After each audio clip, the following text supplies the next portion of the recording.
Dis avec moi l'amour large. Dis à ton voisin l'amour large.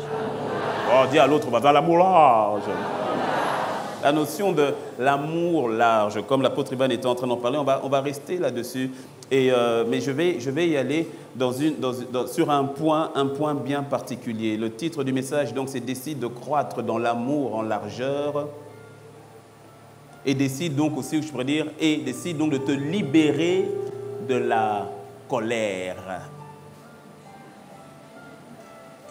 Dis à ton voisin, tu es déjà là, ne pars plus.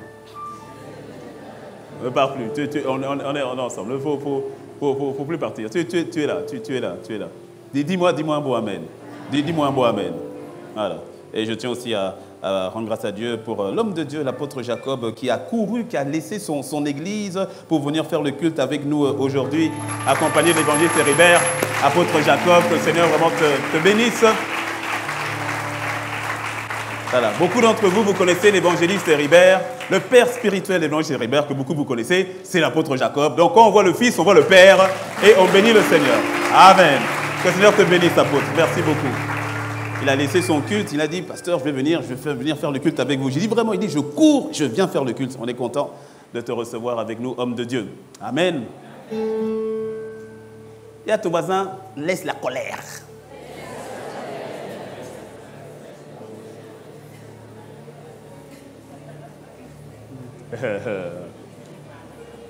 Au premier culte, j'ai fait l'entonnoir pour venir sur la question de la colère, mais là, comme je voudrais prendre le temps qu'il faut directement sur le thème, sur le sous-thème, donc je vais aller directement droit au but.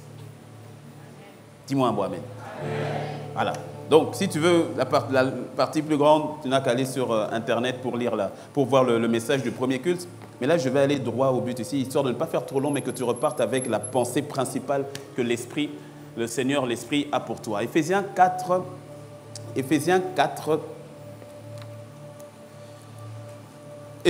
versets 26 et 27, il est écrit ceci. « Si vous vous mettez en colère, ne péchez point. Que le soleil ne se couche pas sur votre colère et ne donnez pas accès au diable. Si vous vous mettez en colère, ne péchez point. Que le soleil ne se couche pas sur votre colère et ne donnez pas accès au diable. » Éphésiens 4, versets 26 à 27. Alors, ce qui est important, c'est que Éphésiens 4, versets 26 à 27, vient après Éphésiens 3.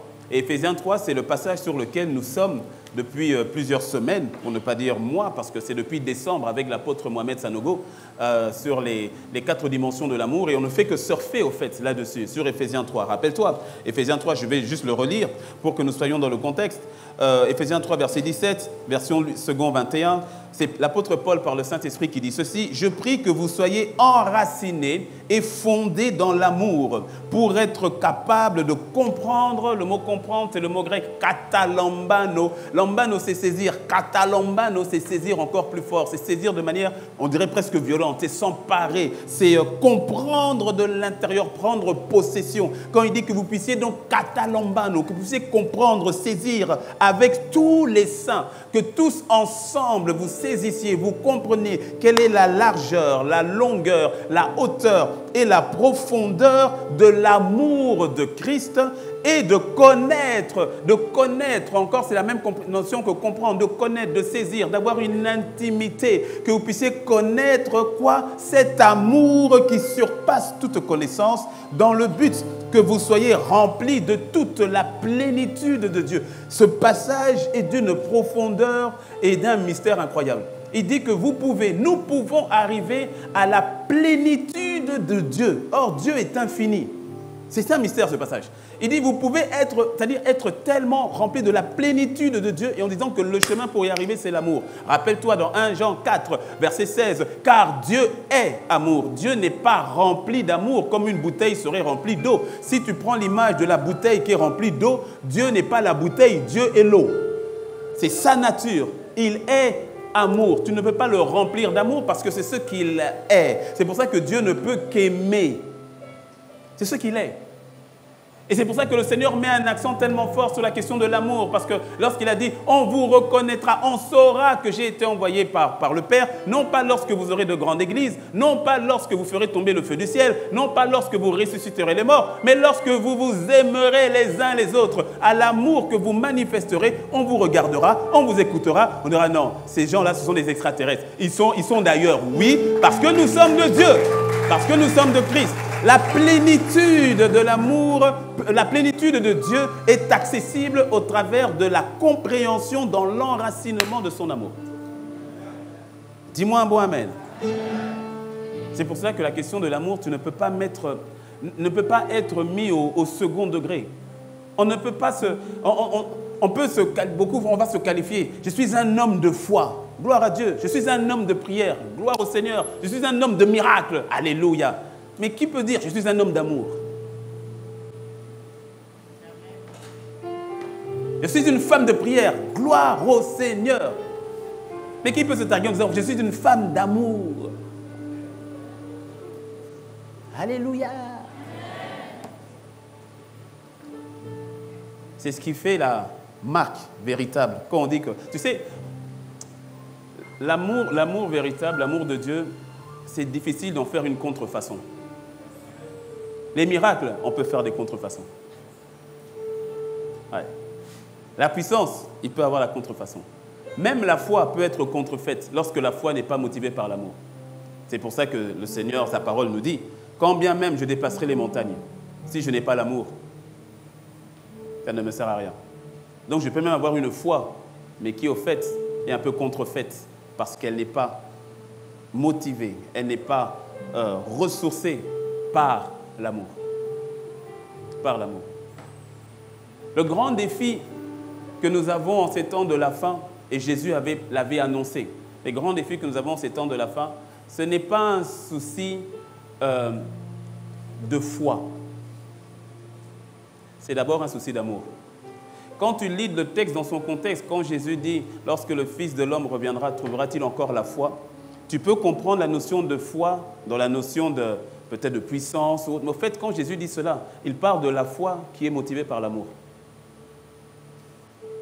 C'est pour ça qu'il a dit dans les derniers temps, l'amour du plus grand nombre se refroidira. L'amour du plus grand nombre se refroidira. Avoir une grande église, c'est bien. Mais la qualité de l'église, c'est l'amour. La qualité d'une église en bonne santé, ce n'est pas le nombre de ses membres. La qualité d'une église en bonne santé, ce n'est pas ses exploits. Ce n'est pas le bâtiment, ce ne sont même pas les activités de l'église. La qualité d'une église qui est en bonne santé, c'est la qualité de l'amour que respire cette église. Ce ne sont pas les dons spirituels. L'église de Corinthe était une église remplie de dons. Des dons incroyables. Prophétie, dons de miracles, ça coulait comme ça. Mais ils avaient un sérieux problème d'amour. Au point où le frère Shinobi va emmener la sœur Gwendolinette directement au tribunal en même temps. Hein, t'as dit quoi? Toi, tu vas voir. Je t'envoie la convocation. On se retrouve au tribunal. Toi, tu vas voir. Et Dieu sera avec moi. Jésus-Christ de Nazareth.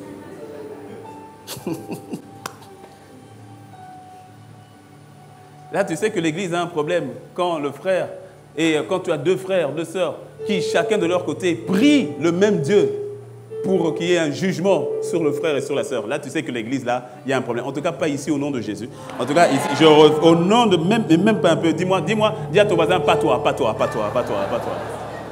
toi. La notion de l'amour. La qualité de l'église. La qualité de l'enfant de Dieu, la qualité des serviteurs de Dieu, la qualité de l'église, ce n'est pas dans l'onction. L'onction véritable, au fait, découle de l'amour de Dieu. Parce que tu peux avoir une onction sans l'amour de Dieu. Oui, oh, je te promets. Oui.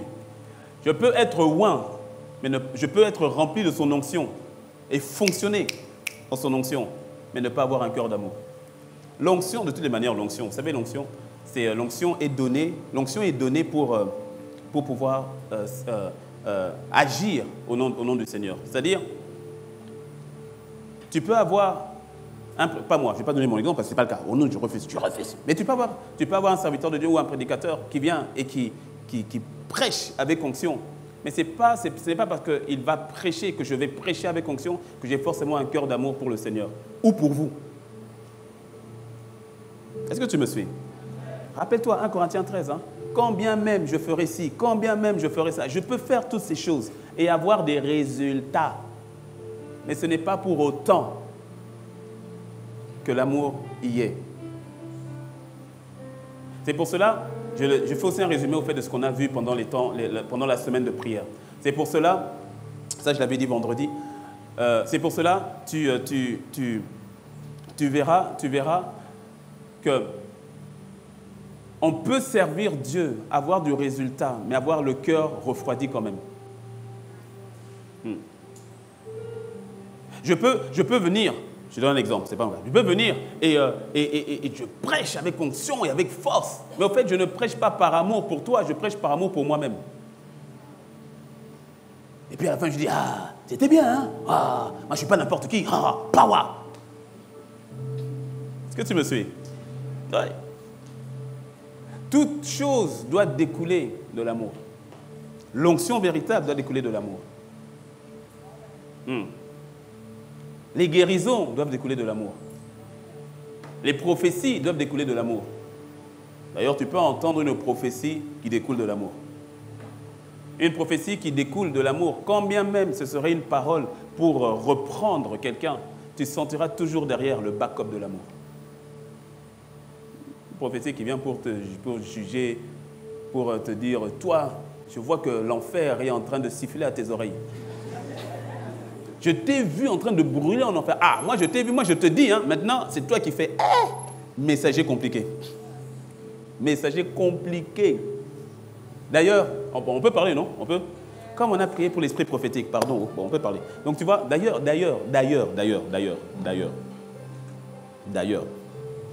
quand tu remarques que tu as toujours des rêves méchants sur les gens, à un moment donné, arrête-toi un peu. Non, je dis la vérité. Non, je ne dis pas que ce n'est pas de Dieu, mais quand même, à un moment donné, arrête-toi un petit peu. Et tous tes rêves, c'est la destruction, quoi. J'ai vu ton foyer détruit, j'ai vu ta mère détruite, j'ai vu, donc toi, les gens, ils meurent seulement, j'ai vu toi avec un serpent dans la tête, tout ça. Il n'y a que ça. Je ne dis pas, mais toi, il n'y a que ça, Je t'ai vu là, vraiment, fais attention. Fais une pause. Remets-toi un peu en question avec le Seigneur. Est-ce que c'est pas... Parce que le Seigneur peut même parfois te parler, mais quand c'est filtré avec un cœur compliqué, là, l'amour du plus grand nombre se refroidira dans les derniers temps. Et ce qui crée beaucoup de problèmes dans l'Église, qui crée beaucoup de problèmes aussi dans le monde, parce qu'au fait, le monde est déjà dedans. Le monde est plongé dedans. Le monde cherche l'amour véritable. Le monde cherche, il soupire pour l'amour véritable. Et comme l'a dit au travers de son serviteur, l'apôtre Ivan, par rapport à l'Église, par rapport à ICC, par rapport donc à ICC Bénin, ICC Cotonou, Centre Sillon, être cette Église où véritablement, quand les personnes arrivent, elles trouvent l'amour de Dieu. Vraiment. Au travers de toi. Ah oui, au travers de toi. Dans ton quartier, il faut que tu aies un sobriquet, il faut que tu aies une étiquette de dire « l'amour est là-bas ». Tu n'as pas dit amen assez fort pour toi-même. Il faut que dans l'immeuble, tu es au premier niveau. C'est-à-dire que quand on arrive au premier niveau, les gens savent, ici on ressent même l'amour quand on monte les escaliers. Ta manière de parler, ta manière d'être, ta manière de faire, ta manière d'aider, ta manière d'écouter, ta manière de pardonner, la plénitude de Dieu. Qu'on puisse se dire, mais toi, tu es de quelle planète? Pas d'abord à cause des œuvres que tu fais, pas à cause des exploits que tu fais, mais à cause de qui tu es. On se pose la question, tu viens d'où? Au boulot, tout le monde critique, tout le monde insulte le patron. Pourquoi est-ce que toi, tu ne parles pas comme nous? Pourquoi est-ce que tu cherches toujours les bons côtés des gens? Pourquoi est-ce que tu espères dans les gens comme ça? Toi, tu es trop naïf. Il faut même qu'on en arrive à te dire que tu es trop naïf. Parce que pour l'amour véritable, pour les personnes naturelles, c'est un scandale. Père, pardonne-leur parce qu'ils ne savent pas ce qu'ils font. Comment ça, on ne sait pas ce qu'on fait? C'est nous-mêmes qui avons établi l'histoire de la croix. C'est nous-mêmes. On sait très bien ce qu'on est en train de faire. Comment tu peux dire qu'on ne sait pas ce qu'on fait? Père, pardonne-leur, parce qu'ils ne savent pas ce qu'ils font. Étienne, sous les pierres, Étienne qui va dire, Père, ne leur impute pas ce péché. C'est-à-dire, je sais qu'ils ont péché, mais ce péché-là, ne mets pas sur leur dossier. Ne mets pas ça sur leur dossier, ne mets pas ça sur leur compte. Ne leur impute pas ce péché. Waouh! La notion de l'amour. Parce que quelqu'un dira, oui, ça c'est Jésus à la croix. Étienne te montre que le même esprit est en toi et en moi. Ne leur impute pas ce péché. Il a intercédé pour eux. Et quand tu regardes dans le détail, il a intercédé pour Paul. Parce que Paul était lui aussi impliqué dans tout ça. Donc il vient de dire, Seigneur, ce que Paul a fait là, faut oublier. Faut oublier. Et quelques temps après, c'est Paul lui-même maintenant qui va être touché par l'amour de Dieu. Je prie que cet amour te comble, te remplisse, te submerge, que lorsque l'on te voit, on dit que non, toi là, tu es d'une autre planète, tu es d'une autre race. Cela est ton partage dans le nom de Jésus. Si tu m'entends, tu dis un bon amen. Alors, dans la question de l'amour large, on a parlé de l'amour large, on a dit l'amour large, c'est-à-dire l'amour de ton prochain. L'apôtre Ivan a parlé dimanche dernier de l'amour de ton prochain, d'abord avec tes frères et sœurs dans la foi. Dis-moi un bon amen. Ah oui, l'amour de ton prochain à l'église, avec ton frère en Christ, avec ta sœur en Christ. C'est un point, et je bénis le Seigneur de ce que le PP, de ce que l'apôtre Ivan a insisté là-dessus, parce que c'est un point que nous ne voyons pas, que nous ne saisissons pas. On a tendance à vouloir... En fait, ça peut choquer, mais laisse-moi appuyer encore là-dessus. Parce que ta famille biologique est importante. Dis-moi amen. Mais ça peut te choquer, hein. Mais écoute-moi bien. Mais ta famille spirituelle, je ne vais pas parler en termes de plus importante ou de priorité, mais au fait, je dois quand même le dire, ta famille spirituelle, c'est elle qui demeure. C'est pour cela, fais en sorte que ta famille biologique devienne ta famille spirituelle.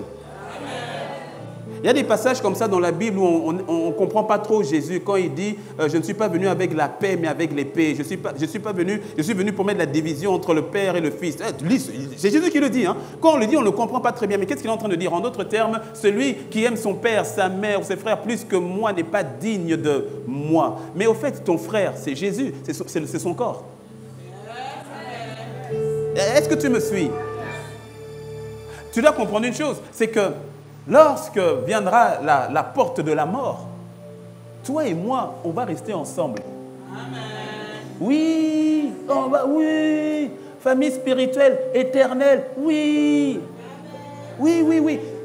Mais tu n'as pas cette garantie. Si ton frère biologique n'a pas fait le même pas de foi que toi, malheureusement, vous n'allez pas demeurer ensemble éternellement. Raison pour laquelle, maintenant, tu comprends, quand le Seigneur dit que celui qui a renié sa famille est pire que quelqu'un qui a renié la foi. À quoi il dit ça? Mais il dit au fait que tu dois avoir cette notion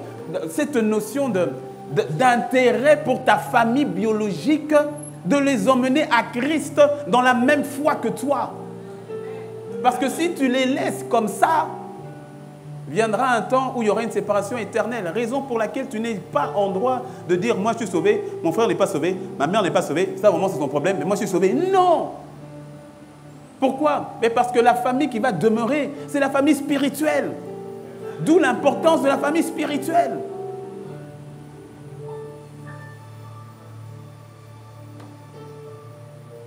Aujourd'hui, tu entendras de manière explicite ou moins explicite, mais un phrasé, c'est-à-dire un langage que le monde a. Mais le monde, c'est normal, ils ne connaissent pas Dieu. Mais c'est compliqué quand c'est les enfants de Dieu eux-mêmes qui ont ce langage. Et un langage anti-église. Les enfants de Dieu, hein? Les enfants de Dieu, corps de Christ, en train de critiquer le corps. Aïe! En train de critiquer l'église. Et puis ils vont penser qu'ils sont spirituels. Hein? Moi, je viens à l'église, le salut est personnel. Moi, je viens, je fais mon culte et puis j'y vais. C'est quel culte que tu fais avec une telle attitude dans le cœur? Non, mais laisse-moi un peu te bousculer. Si c'est ça, reste chez toi. Pourquoi est-ce que nous venons? C'est pour être ensemble. Mais oui. Mais d'ailleurs, laisse-moi te dire, la joie du Père, écoute-moi bien, la joie du Père, ce n'est pas que tu viennes l'adorer et élever les mains. La joie du Père, c'est que nous venions l'adorer ensemble et lever les mains. Raison pour laquelle il dit, quand tu veux m'adorer par ton offrande et que tu te rappelles que ton frère a quelque chose contre toi, laisse l'adoration. Va d'abord régler avec ton frère et ensuite viens donner ton adoration. Pourquoi? Parce que le plaisir du Père, c'est que nous soyons tous ensemble. Dis-moi un bon amen. C'est son plaisir. C'est son désir.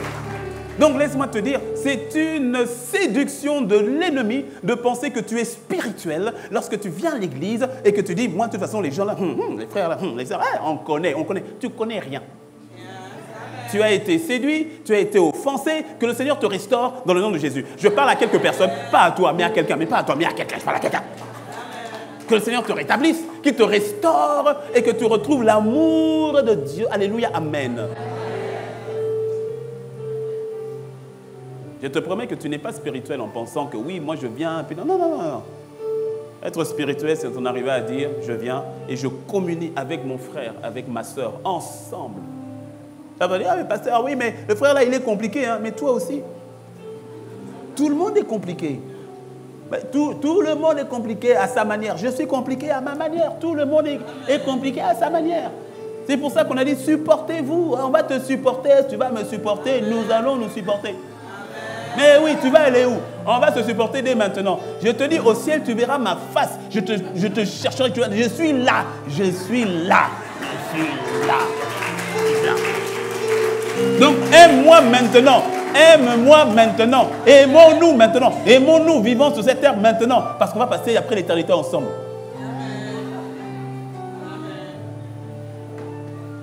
La plénitude de Dieu. Tu n'as pas idée à quel point Dieu aime les hommes. Nous n'avons pas idée à quel point il aime les hommes. C'est pour ça qu'il y en a certains, tu vas arriver au ciel, tu vas dire, est-ce qu'on est au ciel ou on est en enfer? Je te dis la vérité. C'est que tu vas arriver, tu vas voir des gens, tu vas dire, lui, ici, c'est pas possible. Tu vas dire, lui là, non. Seigneur, tu ne le connaissais pas sur terre ou quoi? Je te dis, tu seras surpris. Le Seigneur recherche les cœurs jusqu'au bout. Pour emmener quelqu'un à la repentance jusqu'au bout. Tu n'as pas idée. Tu n'as pas idée. Et attention, ça on en parlera en soirée. Cette semaine, on en parlera en soirée. Parce que je prendrai 1 ou 2 jours pour parler du jugement. Fais attention au jugement. Ah oui, bon, je ne vais pas en parler aujourd'hui, mais fais attention au jugement. J'en parlerai peut-être à partir de mercredi ou jeudi. Mais fais attention au jugement. Parce que des fois, nous jugeons. Quand Jésus te dit, ne juge pas, et on en parlera. Des fois, on juge, on se croit. Déjà, si tu juges, c'est que tu te crois supérieur. Dès au moment où tu juges l'autre, c'est que tu penses que tu es au-dessus. Et ça nous crée des problèmes. Mais ça, on en parlera en semaine. Alors, je reviens sur Éphésiens 4, versets 26 et 27. Si vous vous mettez en colère, ne péchez point. Que le soleil ne se couche pas sur votre colère et ne donnez pas accès au diable. Pourquoi parler sur la question de la colère? Parce que nous parlons sur l'amour large. Et la colère est un des éléments qui vient vraiment bousiller, briser, casser les relations entre frères et sœurs en Christ, les relations de famille, entre mari et femme, entre parents et enfants, entre amis, entre collègues. La colère est un des éléments qui vraiment vient détruire beaucoup de choses. Et c'est important, surtout pour nous au Bénin. Dis Amen. Oh, tu n'as pas dit un vrai Amen là.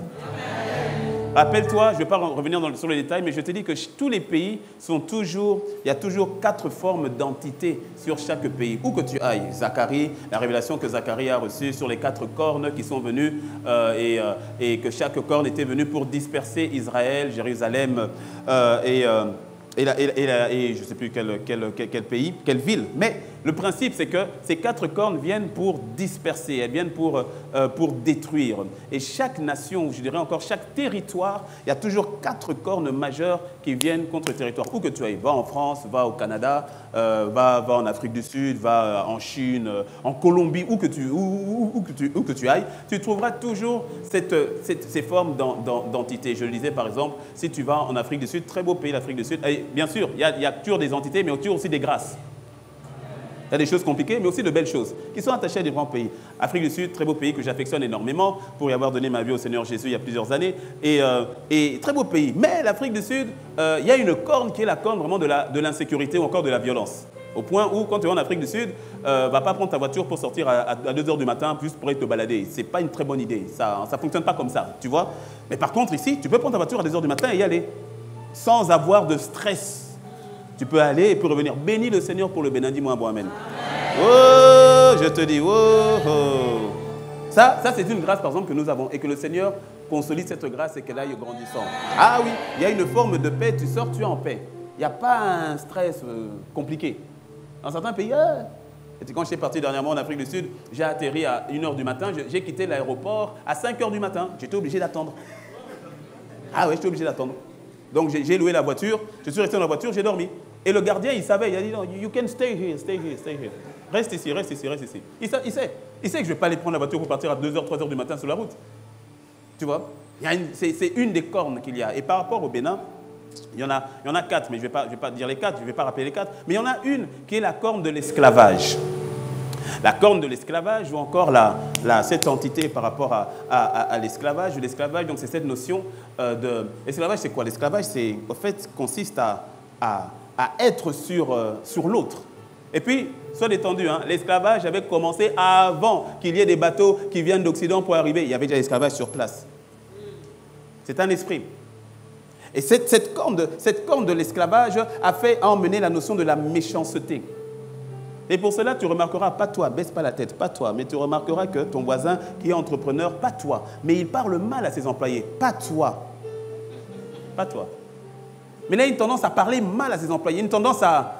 Allez, fais ça, là. Il y a des personnes, ils ont des gardiens. Tu te poses la question si le gardien là est un humain. La manière dont il lui parle au gardien. Tu dis, est-ce que lui aussi, il a des enfants, le gardien là? La manière dont tu le traites, c'est quand même peut-être un père de famille aussi. Hein? La manière dont tu le traites, non, tu lui parles. Il y a une forme donc de méchanceté, ce qui fait qu'il va y avoir un fort esprit de chefferie. C'est-à-dire la position est synonyme de domination. Or, dans la pensée de Dieu, la domination n'est jamais sur les hommes. Amen. Dieu ne nous a jamais appelés à dominer les hommes. Jamais. Jamais été sa pensée. Mais l'esprit d'esclavage emmène les hommes à dominer les hommes. Emmène les hommes à assujettir les hommes. Emmène les hommes à être sur les hommes. C'est un esprit. Et qui vient aussi donc avec la notion de méchanceté. Et dans cette notion de méchanceté, il y a une expression qui est la colère. Est-ce que tu me suis? Voilà. C'est pour ça qu'il y en a plusieurs qui se battent par rapport à la question de colère. Oui, oui, oui. Tu vas sortir d'ici libéré, si tu le veux. Je dis bien si tu le désires. Tu sais pourquoi? Parce que, je le dis déjà maintenant, tu sais pourquoi? Parce que pour certains, la colère est un atout. Ouais. La colère est un atout. Tu sais pourquoi? Parce que quand ils sont piqués par la colère, quand ils sont emportés par la colère, mais quelque part, ça règle les palabres. Dès que tu élèves la voix, dès que tu cries, les gens se calment. Parce que derrière l'esprit de colère, il y a aussi un esprit de contrôle. Tu vois, non? La domination sur les hommes. Tu comprends la notion de l'entité de l'esclavage? La domination, contrôle. Et la colère emmène une forme de contrôle. Toi, on te connaît. Quand tu cries là, ton mari se tait. Dès que tu élèves la voix, tout à coup tu t'emportes, tout le monde, les enfants disent, ça va papa, ça va. D'accord, on a compris. C'est pour ça qu'il y en a certains, et je prie pendant que je suis en train de parler, que tu décides intentionnellement de te repentir et de lâcher prise. Et tu vas voir que c'est tout à fait à ta portée. C'est tout à fait à ta portée. Beaucoup de relations sont brisées à cause de la colère. La notion de l'amour large prend un coup lorsqu'on laisse un accès. Lorsqu'on laisse la colère agir. Regarde, je reprends Éphésiens 4. Si vous vous mettez en colère, ne péchez point. J'aime bien parce que la Bible dit si, pas quand. Ça veut dire qu'on n'est pas obligé de se mettre en colère. Mais si ça arrive, on n'a pas dit quand, on a dit si. Donc ce n'est pas une obligation. Tu peux passer toute ta vie sans te mettre en colère, c'est possible. Alors là, on est d'accord, je suis en train de parler, je ne parle pas de la colère. Il y a une colère qui est bonne. D'ailleurs, la colère, tu vas voir que la colère, ce n'est pas encore le péché. Mais il y a la colère qui est bonne. Par exemple, une saine colère par rapport à des situations, par rapport à quelque chose qui te met en colère, que tu veux changer. Mais ce n'est pas de cette colère-là dont je parle.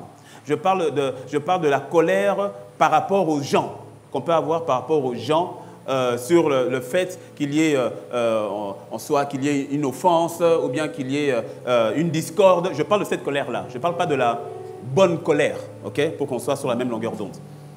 Et dit donc, si vous vous mettez en colère, virgule, ne péchez point. Ce qui veut dire que la colère en elle-même, ce n'est pas le péché. Mais la colère t'ouvre la porte au péché.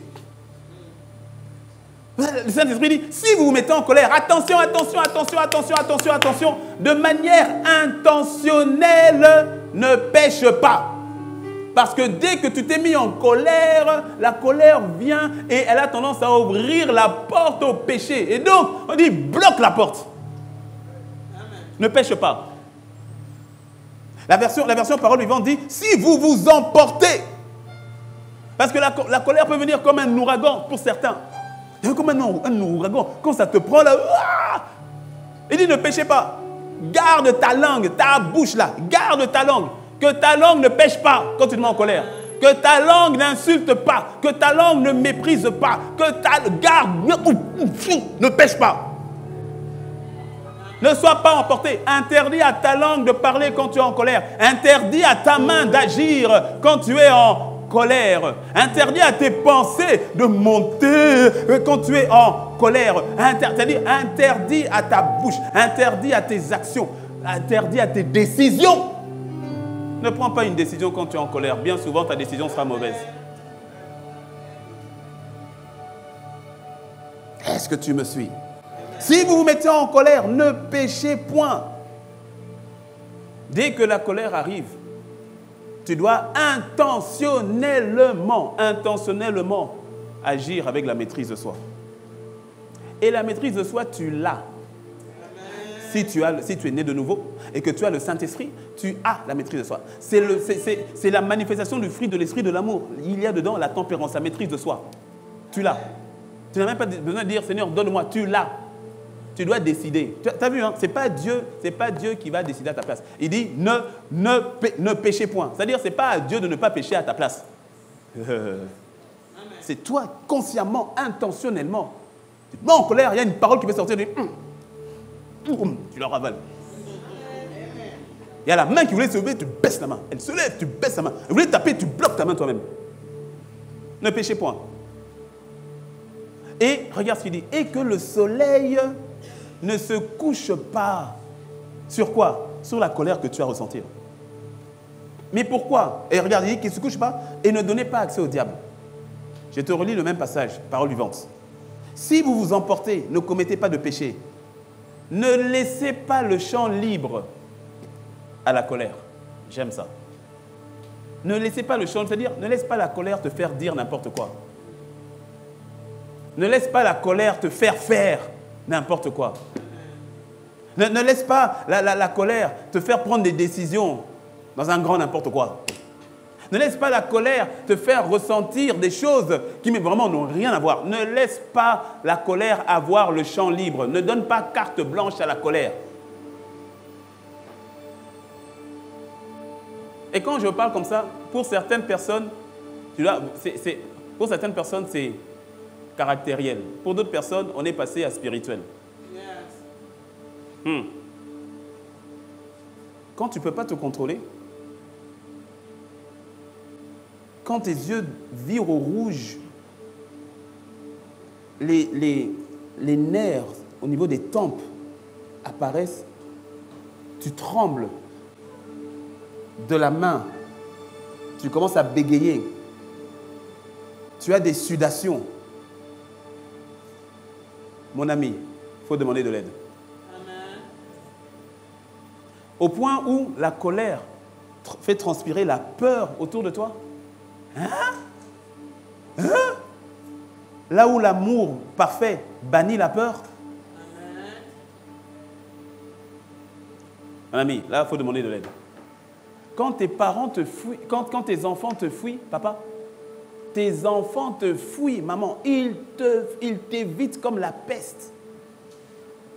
Quand tu es au salon, ils sont au jardin. Quand tu arrives au jardin, ils sont dehors. Quand tu vas dehors, ils prennent le zème. Ils te fuient. Ils te fuient. Hein? Quand tu as des enfants, on dit, ah, les enfants là, il est rebelle. Ah, depuis, il veut quitter la maison. Mais il y a des enfants, ils veulent quitter la maison simplement parce qu'ils disent, je ne peux plus rester ici.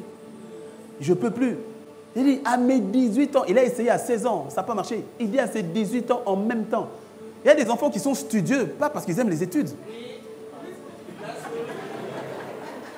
Ils veulent avoir leur bac et s'en aller, c'est tout. C'est leur porte de sortie, c'est tout.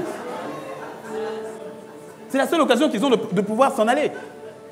Et donc, ils ont une motivation, ils ne vont pas doubler, ils ne vont pas redoubler, ils vont passer. Ah, ils sont motivés, mais bien sûr, ils veulent quitter cet enfer-là, ils veulent partir. Tu as dit, hey, mon enfant est intelligent. Non, il est malin. Il est motivé, il a un objectif, un but, il a une vision.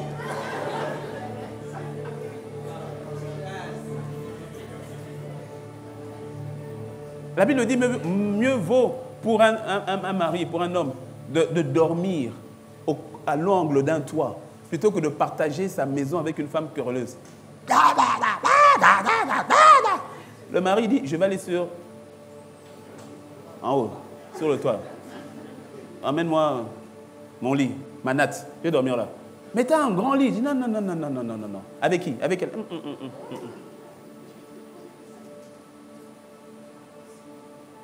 Est-ce que tu me suis? La colère, est sujet à tellement de destruction. Tellement de destruction dans les familles. Tellement de destruction dans les relations. La colère vient s'opposer à la notion de l'amour large. C'est pour ça que le Saint-Esprit met le doigt dessus pour décanter, faire une extraction de sa présence dans le cœur de quelqu'un. Dis-moi un bon amen. Amen. Maintenant, il dit, ne laissez pas libre champ à la colère et que votre ressentiment s'apaise la nuit. Version du second, je reprends, on dit que le soleil ne se couche pas sur votre colère. Pourquoi? Pourquoi est-ce qu'il y a certaines personnes qui, jour après jour, semaine après semaine, mois après mois, on arrive à avoir tellement de ressentiments vis-à-vis du frère, vis-à-vis du mari, vis-à-vis de parents, vis-à-vis de l'enfant. Tu sais pourquoi? C'est simple. Parce qu'il n'a pas appliqué ce passage qui dit « Ne dors pas sur ta colère ». Même s'il n'a pas péché, quand il s'est mis en colère, il n'a pas péché. Mais il s'est endormi avec la colère. Tu sais, quand il n'a pas péché là, c'est-à-dire lui-même, intentionnellement, il s'est bloqué. Mais quand tu dors, qui va bloquer à ta place? Alors qu'est-ce qui se passe? Quand tu dors et que la colère est là, tu viens de donner un accès. Tu as dormi avec la colère dans ton cœur. Il a fait ci. Et ça t'a mis en colère. Et tu as pris cette colère, tu es allé dormir avec. Une nuit, une semaine, un mois. À chaque fois que tu penses à lui, la colère est toujours là. Et tu vas et tu dors avec ça. C'est un accès en même temps que tu viens de donner au diable. La version Parole vivante dit, ne prêtez pas l'oreille aux diffamateurs et n'entrouvrez pas la porte aux démons. N'entrouvrez pas la porte. Ça veut dire, tout le monde ici, avant d'aller dormir, tu t'assures d'une chose, c'est que toutes les portes sont fermées. Mais là, c'est comme si tu allais dormir et que tu laissais la porte ouverte. Pas grande ouverte, hein. Attention, la colère, ce n'est pas la porte grande ouverte, juste entrouverte. Juste un accès, une fenêtre qui n'est pas bloquée, la porte qui est fermée mais pas à clé. C'est un accès. Ce n'est pas quelque chose de grandement ouvert. Tu sais pourquoi? Parce qu'il y a certaines colères qui sont justifiées et justifiables. C'est pour ça que le Seigneur la parole n'attaque pas ce point-là. On dit la colère, ok, mais c'est maintenant comment tu réagis par rapport à la colère. Peu importe ce qui t'a mis en colère, bien souvent ce qui te met en colère est justifié.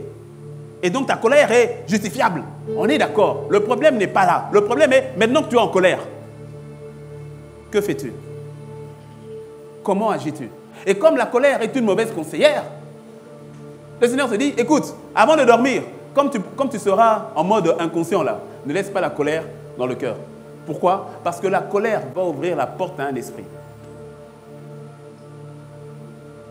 Le diable, il est en mode esprit. Le démon, c'est en mode esprit. Et donc, la colère, là, va ouvrir la porte. C'est ainsi que certains se réveillent le matin et ils ont de plus en plus de ressentiment vis-à-vis de celui qui les avait offensés. Pourquoi? Parce qu'il a dormi avec la colère. Pendant qu'il dormait, il y a eu un accès. Et il se retrouve de plus en plus en colère, avec des idées bizarres.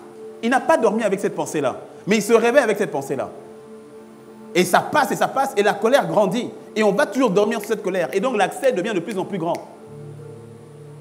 Et c'est ainsi que viennent des décisions bizarres. Ah, c'est comme ça, je vais partir. Ah, c'est comme ça, lui, je vais en finir avec lui. Mais d'où est venue la haine? Tu n'as pas commencé avec la haine, la colère. La colère. On connaît l'histoire d'Absalom. Absalom, sa sœur directe, même père, même mère avec David, son père David, s'est fait violer par son demi-frère, Amnon. Même père que lui, mais ils n'ont pas la même mère. Et donc, Amnon, donc son demi-frère, va violer sa petite sœur, qui est aussi sa demi-sœur à Amnon. Donc, et viol, et inceste, compliqué. Il viole Tamar. Et quand il viole Tamar, Absalom est en colère de ce que Amnon ait fait ça à sa petite sœur. Et sa petite sœur vient dormir chez lui, chez Absalom. Et il lui dit, t'inquiète, ton cas va être remonté auprès du roi. Et le roi, c'est papa David. Et la Bible dit effectivement que David a entendu ce qui s'est passé. Et on dit que David s'est mis en colère. Il s'est énervé, mais comment, Amnon, tu as pu faire ça? Il s'est énervé. Mais après, c'est resté là, point. Dossier classé. Ah, c'est pas passé chez Absalom. Tu peux imaginer Absalom, la colère qu'il avait contre Amnon, mais aussi la colère qu'il avait contre David. Comment ça tu laisses faire? Comment ça tu ne réagis pas? Mais quelle injustice! Non, peut-être dans une semaine il va faire. Non, dans un mois. Et puis après, ça a pris plus de 2 ans. Rien. Papa David, le roi, a laissé passer. Absalom est rentré dans une telle colère. Et parce que tu sais, la colère, il y a une colère qui s'exprime, il y a une autre qui ne s'exprime pas. C'est peut-être la plus dangereuse, c'est celle qui ne s'exprime pas. Tu l'as tellement avalée. Parce que les personnes qui sont d'un tempérament introverti ne se mettent pas en colère de la même manière que ceux qui sont d'un tempérament extraverti. Ceux qui sont extravertis, la colère, tu vas l'entendre, tu vas la voir. Les introvertis, tu vas la manger à un moment terrible. À un moment, tu vas méconnaître le frère, tu vas méconnaître la sœur qui était remplie de colère, mais qui ne l'exprimait pas. Il y a beaucoup d'enfants qui sont remplis de colère, mais tu les vois toujours souriants. Pourquoi? Parce qu'il est dans une position d'impuissance vis-à-vis de ceux-là qui le mettent en colère. Le grand frère, le grand cousin, maman, papa. Là. Et donc il y a une colère, et ça reste là, ça reste là. Ce n'est pas pour autant qu'ils ne sont pas en colère. Et ce type de colère se transforme très vite en ressentiment très, très, très prononcé. Quand tu te mets en colère, ne pêche pas. Et ne dors pas sur ta colère. Ça veut dire que le Seigneur nous dit, tu dois la traiter. Tu ne dois pas, et tu as moins de 24 heures pour la traiter. C'est-à-dire, tu ne peux pas aller dormir tout à l'heure là, avec la colère. La colère que tu as vis-à-vis d'un tel. Je parle on comprend le type de colère dont je parle. La colère que tu as vis-à-vis d'un tel. Il a fait ça, elle a fait ça. Ah, il y a eu ceci, il y a eu cela. Cette colère-là, cette nuit-là, tu ne peux pas y dormir avec ça. J'ai dit, tu ne vas pas y dormir avec. Amen. Tu n'iras pas dormir avec. Il y a certains, il y a eu trop d'accès. On va désaxer le diable. Dis-moi un bon amen. Alors, comment faire? Lorsqu'il y a un point, je l'ai dit déjà, la notion, c'est quand tu sais que ton frère a quelque chose contre toi, ou quand il y a un sujet de colère qui t'a fait, va autant que possible, selon la circonstance, mais il faut que tu traites la chose, que tu ailles voir la personne. Quand tu le peux. Si ce n'est pas possible, il faut que tu te traites, en tout cas que tu traites ça avec toi et avec Dieu. Ou d'en parler à une personne capable de t'aider, mais tu ne peux pas laisser ça. Je dis, tu ne dois pas dormir avec ça. Tu ne dois pas dormir avec ça. Et lorsque tu as cette opportunité de parler avec la personne, de traiter ce point avec la personne, le but, c'est pour désamorcer aussi cette colère. Je l'ai dit, il faut que cette colère, tu ne dois pas la laisser t'emporter ou laisser le champ libre ou le libre accès à ta colère. Ça va t'emmener à aller parler, à aller la sortir dans le bon terme.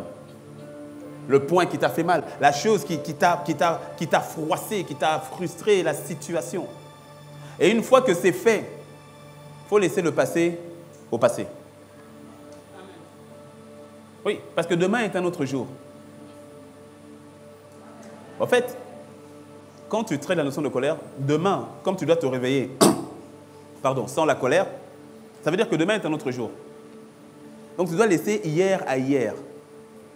Et ne pas venir déterrer les sujets d'hier pour amener ça encore aujourd'hui. Non, tu te rappelles vraiment ce que tu m'avais fait en 1922 là. En 1922? Ah oui. Des fois j'y pense. Oh, tu y penses encore?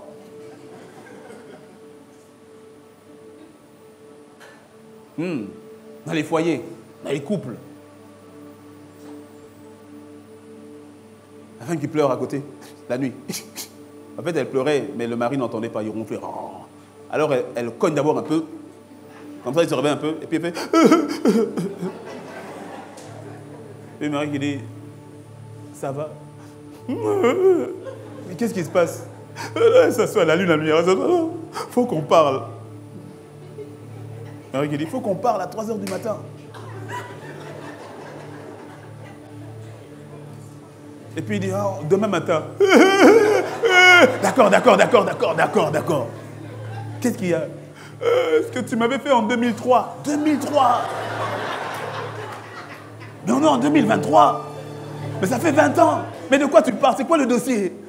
Non, tu te rappelles, ce jour-là, tu avais dit ça, et puis tu avais fait ça, et tu avais fait ça. Mais t'as pas oublié? Mais ça me revient encore, il faut qu'on en parle, Hey! Mais on a déjà parlé. Oui, mais il faut qu'on en parle encore bien. Ah!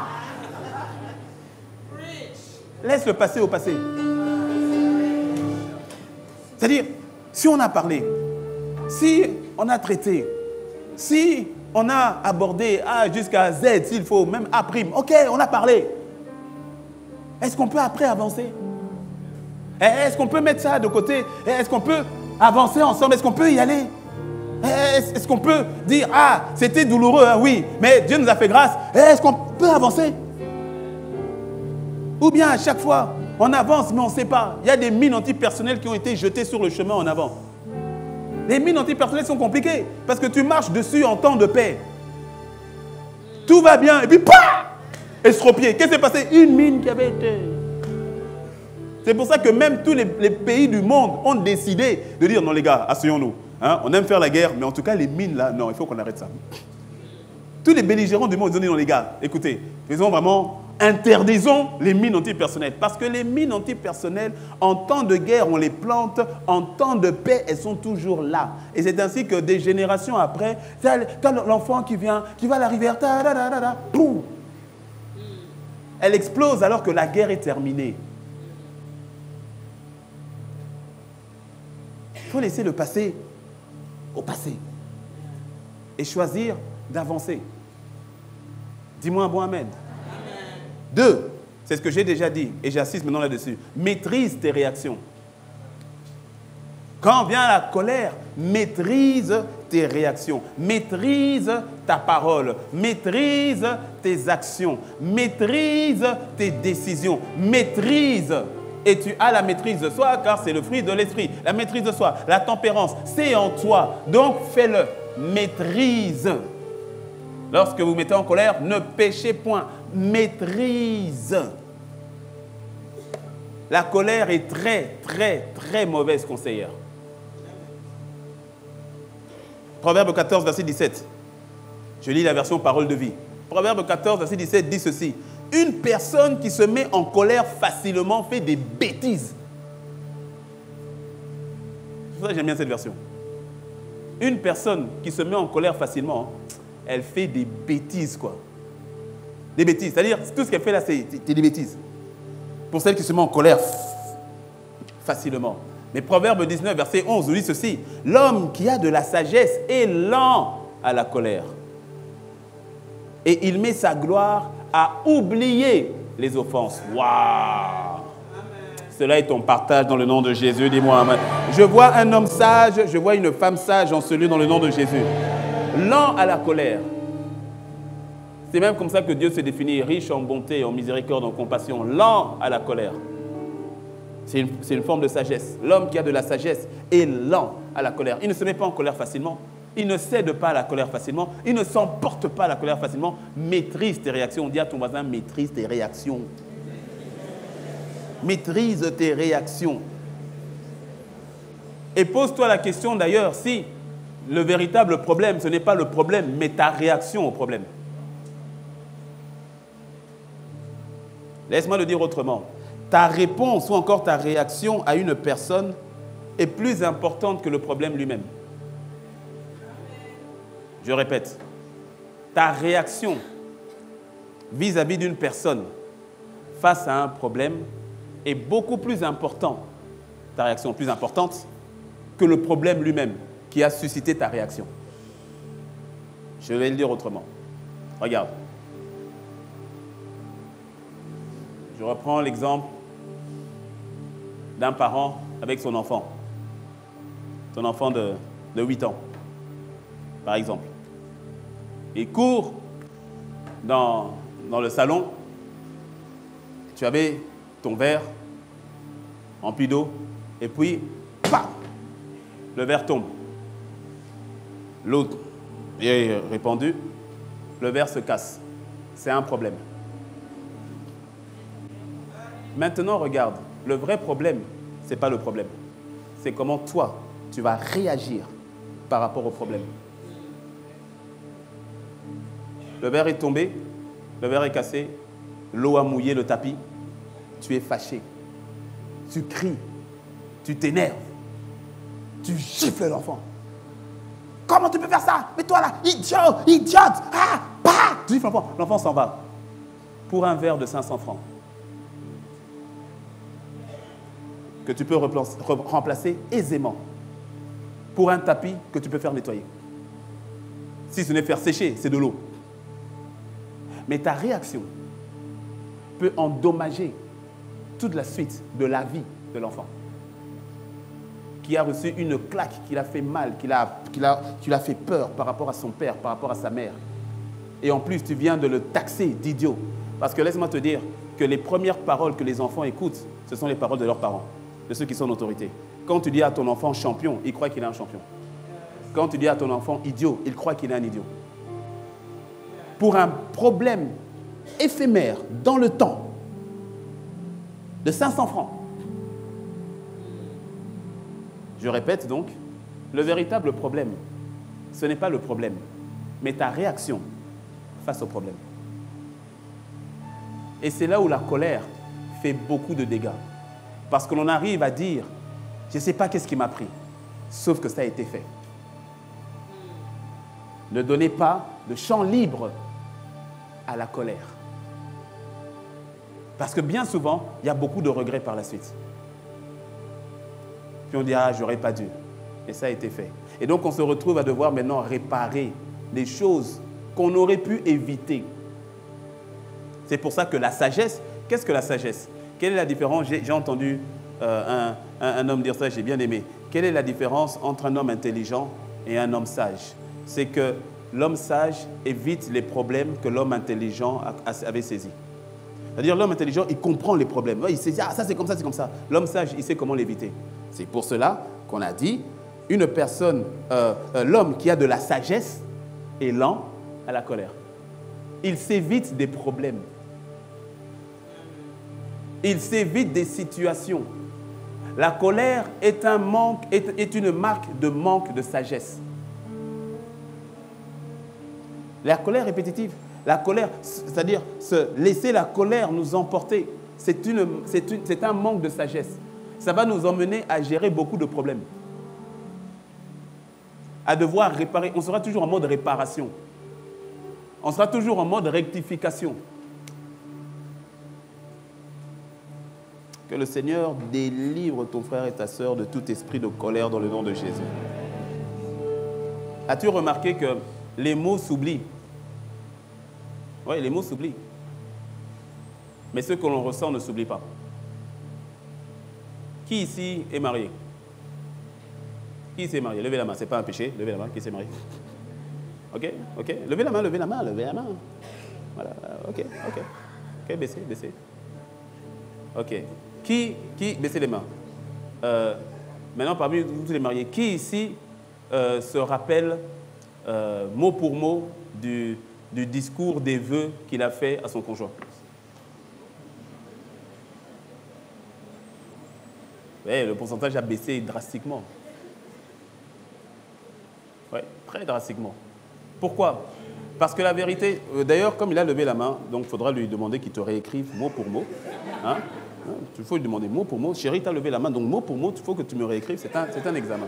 Hein? Ah non, j'ai Enoch et Monette qui ont levé la main. Donc, alors, au premier culte, j'ai eu Kevin qui a levé la main. J'ai dit, baisse ta main.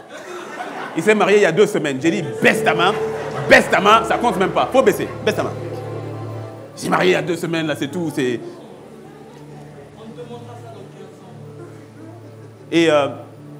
Mais par contre, vous tous qui avez tout à l'heure qui êtes mariés, qui se rappelle de son mariage? De son jour de mariage, qui s'en rappelle? Ouais. Pourquoi? Parce que la vérité, c'est que les mots, on les oublie. Mais ce que l'on ressent, on n'oublie pas. Et c'est ça qui donne la vie aux mots.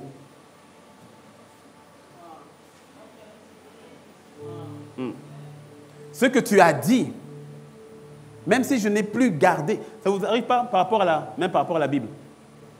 Il y a un verset qui dit ça, mais tu vis le verset. Mais il dit ça, bon.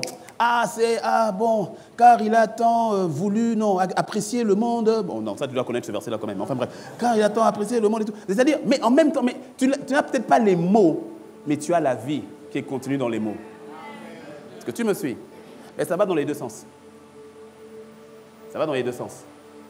Lorsqu'on évoque le nom de quelqu'un, la peur te saisit.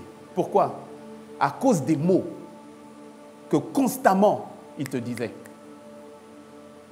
Tu ne te rappelles peut-être pas forcément des mots, même si les mots, les mauvais mots, on se rappelle plus que les bons mots, malheureusement. C'est comme ça que le cerveau est fait. Mais ça te transmet la peur ou la crainte. Les gens retiennent la manière dont tu les fais ressentir, pas ce que tu leur dis. Pas ce que tu leur dis. C'est pour ça que tes réactions, tu dois les maîtriser. Tu dois maîtriser tes réactions. Dis-moi un bon amen. Tes actions font ressentir aux gens soit l'amour, soit le mépris. Parce que dire à quelqu'un je t'aime et avoir une attitude méprisante, ce n'est pas ce que tu dis qui va me marquer, c'est ce que tu fais. Je répète, les gens se rappellent de comment tu les fais se ressentir. Et ça, c'est dû au niveau de tes réactions. Maîtrise tes mots, maîtrise ton vocabulaire, maîtrise tes gestes, maîtrise le ton de ta voix. Maîtrise le ton de ta voix. Ma sœur, on ne crie pas sur son mari. Mari, on ne crie pas sur sa femme.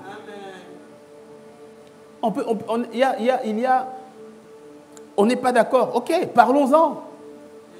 Pas besoin d'élever la voix. Pas besoin de crier. Pas besoin que les enfants aillent courir dans leur chambre pour éviter les cris des parents. Maîtrise le ton de ta voix. Baisse d'un ton. Tu peux te faire comprendre, mais baisse d'un ton. Et je dis, maîtrise, c'est à toi. Dieu ne va pas le faire à ta place. Il ne le fera pas à ta place. C'est ta responsabilité, c'est intentionnel. Quand la colère vient, ton réflexe, c'est que tu veux crier. Tu as l'habitude de crier, tu veux crier. Maintenant que tu entends la parole, quand tu voudras crier, la voix du Saint-Esprit va te dire, hé, tu as oublié.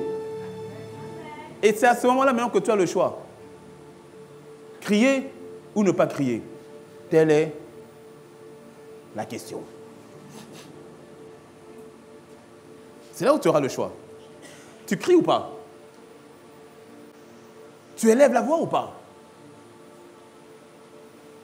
Tu tapes ou pas? Tu insultes ou pas?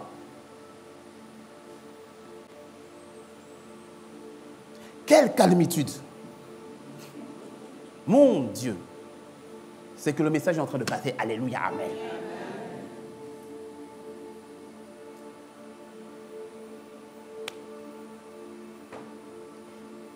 3.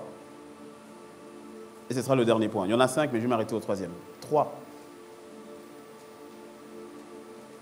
C'est dit de manière un peu longue, mais je vais l'expliquer. Ne laisse jamais la relation se détériorer au détriment d'une situation éphémère. En fait, ça rejoint un peu dans le 2, quand j'en ai parlé un peu dans le 2 déjà. Le fait de maîtriser ta réaction et de ne pas laisser la relation se détériorer à cause d'un fait ponctuel dans le temps. Ponctuel et éphémère dans le temps. Combien de relations qui parfois même étaient des relations de destinée n'ont pas été brisées à cause de la colère suite à un dysfonctionnement ou à quelque chose de mal qui a été fait pendant la relation. Tu sais, dans la Bible, quand tu lis la Bible, tu lis Actes des Apôtres, il y a une histoire qui est intéressante, qui est très intéressante. Tu sais, par exemple, Paul, avant de connaître le Seigneur, on peut le voir. On le voit par ses écrits, on le voit. Paul était un fonceur. Paul c'était un extraverti, il était un fonceur. L'apôtre Paul, voilà, il est là à fond. Quand il y a un projet, il a quelque chose, il va à fond. Il fallait quelqu'un comme Paul pour aller, on va aller emmener l'évangile auprès des gentils. On va y aller. Paul c'était un fonceur. Et dans l'histoire, dans Actes, tu verras qu'à un moment donné, Paul et Barnabas se sont séparés. Paul et Barnabas se sont séparés. Ils se sont séparés pourquoi? Parce qu'ils n'étaient pas d'accord sur un point.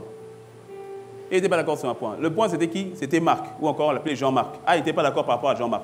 Parce qu'à un moment donné, quand ils étaient partis en mission, il y a eu la persécution, il y a eu tout ça. Jean-Marc, il n'était pas là, il a fui, il s'est écarté. Il a dit non, on ne va pas aller là-bas. Et puis maintenant, il y avait une autre mission. Et puis Barnabas dit, bon, il y a Jean-Marc. Il dit qui? Jean-Marc, il dit jamais. Jean-Marc, il ne vient pas. Il dit quoi? On était là-bas, il ne va venir, il ne vient pas. Il ne vient pas, on ne veut pas. Barnabas a dit non, mais il faut qu'on y aille avec lui. Paul a dit non, pas question, rien. Ils se sont embrouillés au point où ils se sont séparés. C'est comme ça que Silas est arrivé avec Paul. Ils sont séparés. Paul est parti avec Silas, Barnabas a pris Jean-Marc, il a pris Marc et il est parti. Plus tard, tu verras que Paul va faire allusion à Marc en disant il met aussi d'un grand secours. Marc avait fauté, c'est vrai, Marc il a fui. Les gars, on est en mission. Marc a dit non, là c'est votre niveau, là j'y vais pas. Mais Barnabas avait quelque chose que Paul n'avait pas. Je fais une parenthèse. N'idolâtre pas Paul. J'ai déjà dit, je le redis. N'idolâtre pas Paul. Notre modèle, c'est Jésus. Jésus. Si Paul était ici, il te dirait la même chose. Il te dirait, suivez le vrai modèle qui est le Christ. Parce que beaucoup pensent qu'ils ne peuvent pas dépasser le niveau de Paul. Qui a dit ça? Qui a dit ça? Si tu vis Jésus, tu peux dépasser le niveau de Paul. Tu crois que Paul a fait 100%? Mais tu seras étonné. Il n'y a qu'un seul qui a fait 100%. Un seul. Jésus. Il n'y en a pas d'autre. Il n'y en a pas d'autre. Un seul. Un seul. Un seul. Paul, plus tard, va remarquer effectivement que ceux qui avaient fait Jean-Marc, ceux qui l'avaient mis en colère et autres, mais plus tard, il va voir que c'est le même Marc qui va être aussi un appui pour l'œuvre, qui va être une bénédiction pour l'œuvre. Est-ce que tu me suis? Et puis il a été une bénédiction parce qu'il a aidé à écrire le fameux évangile de Marc. L'évangile de Marc, ce n'était pas un Marc qui marchait avec Jésus. Hein.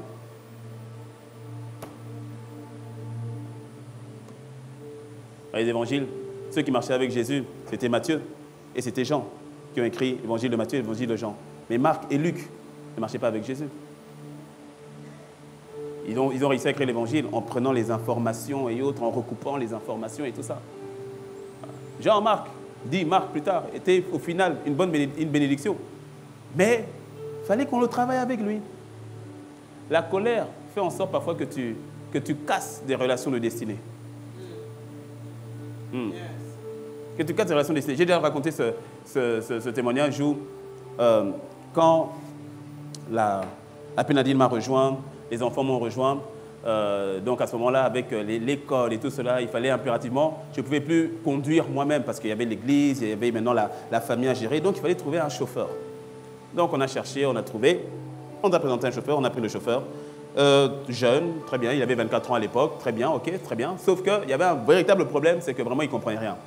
Enfin, ce n'est pas qu'il ne comprenait rien, on ne se comprenait pas, c'est-à-dire que le français, il ne comprenait pas. Donc c'était compliqué. Tu dis va ici, il va là-bas. Tu dis va là-bas, il va ici. Tu dis tu donnes telle mission, il va là-bas et tout ça. C'était compliqué. Et donc à chaque fois tu dois revenir. Est-ce que tu as compris? Est-ce qu'il a compris? Eh non, attends, viens. Tiens, dis-lui en fond qu'il faut bien qu'il comprenne parce que là je veux qu'il comprenne. Qu'il comprenne. Et un jour, j'en pouvais plus. Parce que là, on avait l'apôtre Ivan qui était ici pour un séminaire. Et donc, il est venu. Et donc là, il y a tellement de choses un peu tendues. Il faut gérer à gauche, à droite. Et puis, je crois qu'on l'avait dit, fais quelque chose. Je ne me rappelle plus de détails, mais fais quelque chose à Fils de Rosset. Et lui, il se retrouve avec papa. J'ai dit, OK, c'est bon. Et c'est bon. On termine le séminaire, on le vire en même temps. Je ne veux pas savoir. Cherchez-moi quelqu'un d'autre. Ah, je suis en colère. Et en même temps, je dis, non, c'est bon. Et c'est toujours comme ça. Tu envoies ici, tu es où? Non, je suis là-bas. Mais non, j'ai pas compris. Et je reviens ici. Et non, c'est bon. Et puis, j'ai déjà arrêté. On va trouver quelqu'un d'autre. J'ai arrêté. J'ai dit, cherchez-moi déjà. On commence déjà à prospecter pour voir quelqu'un d'autre. Et puis, je tombe sur. Je ne sais même pas comment je suis tombé dessus sur Internet. Je suis tombé sur la prédication d'un serviteur de Dieu que j'avais entendu. Ça fait des années, mais vraiment des années que je n'avais pas entendu de serviteur de Dieu. Et je tombe juste sur un bout de sa prédication. Et le bout de sa prédication, il raconte comment est-ce qu'il avait un assistant, qui était donc assistant pasteur, et cet assistant il faisait vraiment n'importe quoi. On lui dit, fais ci, il fait ça, il fait ci. Et il devenait même un problème pour l'église. Et puis le pasteur, à un moment donné, il a dit, ah non, c'est bon, il va le virer, il va se séparer. Et puis le Saint-Esprit qui lui dit, non, tu ne le vires pas, tu ne t'en sépares pas, tu le gardes. Ah, il a dit, et puis il a gardé. Pendant 1 an, il a continué à faire tous les problèmes là. Mais au fur et à mesure, il a commencé à s'améliorer. Et au bout de 3 ans, il est devenu un pasteur exceptionnel. Un assistant pasteur exceptionnel. Ah, moi je suis. Et puis comme il raconte en rigolant, avec des blagues. Et puis moi aussi je rigole. Et puis le Saint-Esprit me dit, tu ne vires pas le chauffeur. J'ai dit, non. Ça, c'est pas Dieu. Non, Seigneur, fais pas ça. Je dis, non, pardon, Seigneur, pardon, fais pas ça, pardon. Je souffre. Fais pas ça. Il me dit, non, tu ne le vires pas. Tu vois, comme tu as entendu, tu as rigolé, tu as entendu, voilà, toi aussi, ne le vires pas, tu le gardes. Puis j'ai arrêté, j'ai obéi, j'ai arrêté les procédures. Et attention, ce n'est pas que comme s'il a changé d'un coup, non, on a souffert encore. Et sauf qu'à chaque fois qu'il y avait ça, j'ai avalé seulement. J'ai dit, non, Seigneur, tu as dit. Tu as dit, il ne peut pas le virer. Maintenant, Seigneur, c'est toi, non, tu as dit. Mais aujourd'hui, par la grâce de Dieu, parce qu'il est toujours avec nous, aujourd'hui, par la grâce de Dieu, mais quelle bénédiction. Amen. Quelle bénédiction. Quelle bénédiction. Je ne sais pas quel logiciel de compréhension est-ce qu'il a eu, mais il comprend, il anticipe, il décharge. Et c'est-à-dire, je peux lui donner, je peux lui laisser, s'il met 100 000 francs, et j'ai dit, utilise 2 000 francs, les 98 000 francs là, il va me le remettre. Sans aucun problème. Quelle grâce, quelle bénédiction. La colère peut te faire perdre des relations divines. Parce que quand on parle de colère, on parle d'impatience aussi. Or, l'amour est patient. Donc, tu dois opposer à la colère, tu dois opposer agapé que tu as. Tu dois y opposer agapé. Il y a des relations dans l'église. Ah, ouais, voilà, j'ai entendu. Ah, il a dit qu'elle avait dit, que j'avais dit, qu'il avait dit, qu'il avait dit, que tu avais dit, qu'il avait dit, qu'il avait dit. Ah, comment il a pu dire ça? Alors que c'est moi qui avais dit, qu'il avait dit, qu'il avait dit, qu'il avait dit. Ah, mais si c'est comme ça, c'est fini, on ne va plus parler et tout cela. Et donc tu as appris que quelqu'un aurait dit ça de toi, ton frère, ton ami, ta soeur, à qui vous étiez. Et toi, tu as pris ça, tu as acheté ça en même temps. Tu as dit, maintenant c'est fini. Ah, si c'est comme ça, d'ailleurs, je la bloque sur WhatsApp et tout ça en même temps. Je te pose la question, qu'est-ce qui t'empêche, d'aller vers elle et de lui poser la question. Ah, j'ai entendu que tu as dit ça. Est-ce vrai? Parce que ça m'a blessé, ça m'a fait mal. Et elle de te dire, si c'est vrai, elle te dit oui, vraiment c'est vrai, je te demande pardon. Pardonne. Amen. Non, j'ai la vérité, pardonne. Il y a quelqu'un qui dit non, pasteur. Là, j'ai compris, j'ai saisi. Écoute, la notion de l'amour agapé nous emmène, la notion de l'amour agapé, au fait, nous emmène à être dans la dimension qui consiste à nous supporter les uns les autres. Il y a vraiment un faux évangile qui doit mourir, qui consiste à n'accepter que les personnes qui sont parfaites, comme si toi tu l'étais.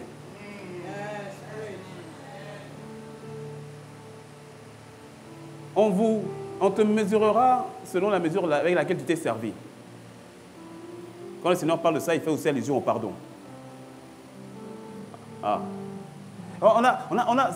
Et c'est un évangile qui est compliqué. Un évangile qui exige la perfection des autres sur la base de leurs efforts, sans la notion de miséricorde et de grâce. Alors que tout ce que nous avons n'est que grâce. Dieu agit avec toi avec grâce, mais pourquoi tu agis avec l'autre, avec la loi, avec ta justice? Rappelle-toi de l'histoire où Jésus parle de celui qui est venu, qui était endetté. Quand on regarde, si on doit regarder au niveau de l'argent dont il était endetté, si je dois faire une comparaison rapide, c'est comme s'il était endetté de 5 milliards. Il était endetté de 5 milliards. Et puis après, il vient auprès du roi, il plaide, il dit « Pardon, vraiment, je ne peux pas, je suis bloqué et tout cela. » Et puis le roi le regarde, le roi a compassion. Et puis il dit « Ok, ta dette de 5 milliards, je l'efface totalement. » Il sort de chez le roi, alors avec debt free, comme on dit, plus aucune dette. Et puis il arrive et il trouve quelqu'un qui lui devait 500 000. Et puis il dit « Donne-moi mes 500 000. Donne-moi mes 500 000. » En colère, hein? Donne-moi mes 500 000. Et puis il dit « Allez, va au cachot, jusqu'à ce que tu me donnes les 500 000. » Les gens qui ont vu ça et qui ont appris que le roi l'avait libéré de sa dette, on dit, regarde, la personne à qui tu as enlevé la dette de 5 milliards, regarde ce qu'il est en train de faire pour ceux-là qui lui devaient 500 000. Bien souvent, on a du mal à pardonner les autres lorsqu'on oublie comment est-ce que Dieu nous a pardonné. On a du mal à aimer les autres lorsqu'on oublie combien Dieu nous a aimés. La semaine, je vais en parler sur la notion du jugement. On devient tellement judgmental, tellement juge. Genre, nous, on est parfait, quoi. Toi, c'est sans faute. Toi, c'est limpide, sans faute. Donc, dès que l'autre a fauté te concernant, dis « Ah, c'est fini!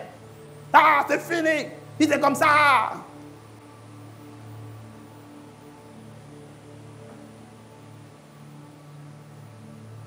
Est-ce que tu me suis?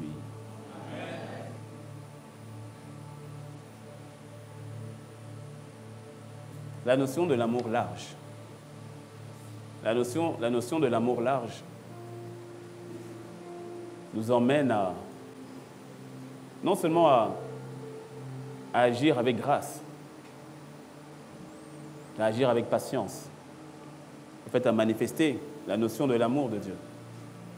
L'amour est patient, l'amour ne cherche pas son intérêt, l'amour croit tout, l'amour espère tout. Alors oui, quelqu'un dira, oui, mais pasteur, franchement, s'il faut dire comme ça, c'est vraiment naïf. Là, c'est fini, ça va abuser, ça va dans tous les sens. Écoute, je ne suis pas là pour te parler de principes humains, mais pour te parler de principes divins. Pour te parler de principes divins. Je ne suis pas là pour aller dans le sens de ta sagesse naturelle, mais pour aller dans le sens de la sagesse divine.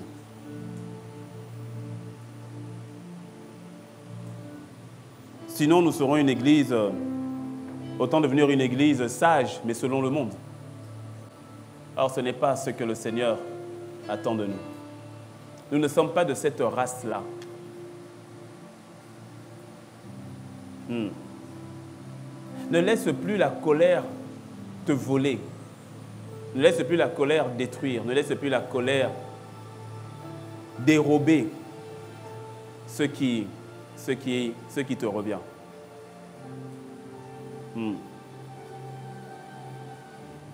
Et je termine en disant ceci. Tu vois, quand on dit ne donnez pas accès au diable, la version parole vivante qui dit n'en trouverez pas la porte aux démons.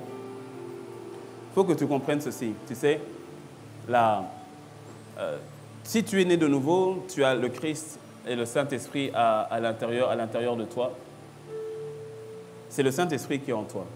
Mais il faut que tu comprennes ceci, c'est que lorsque tu donnes l'accès ou l'autorité à l'ennemi, tu lui donnes le pouvoir, la capacité d'influencer ta vie.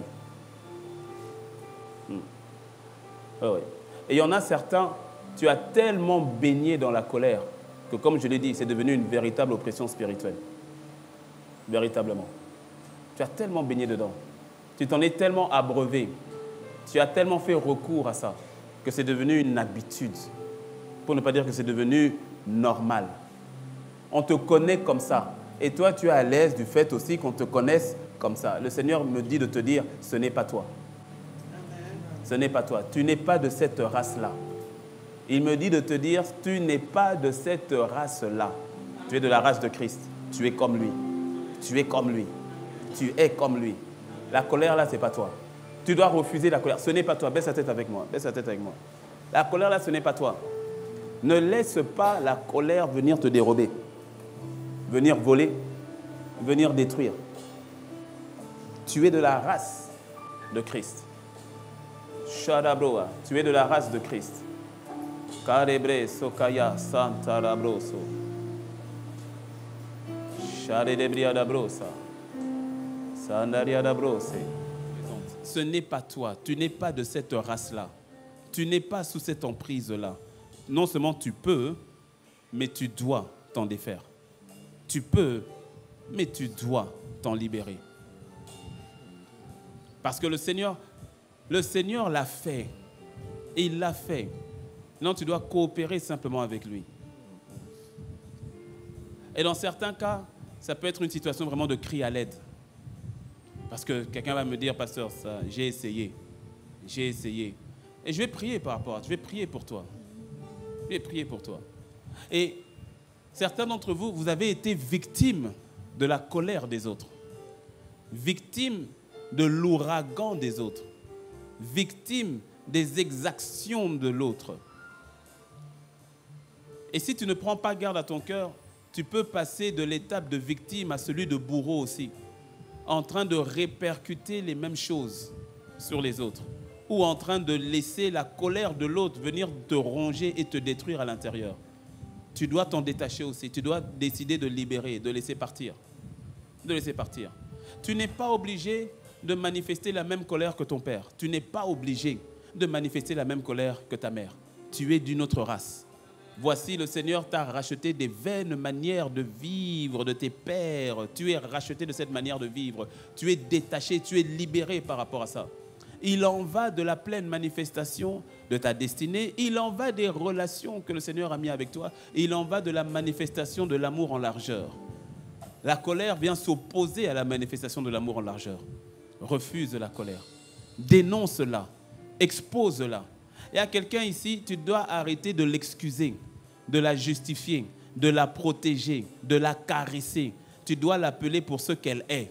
Cette colère, pour d'autres, la colère même est devenue synonyme de péché parce qu'il n'y a même plus, il y a même plus de temps d'arrêt.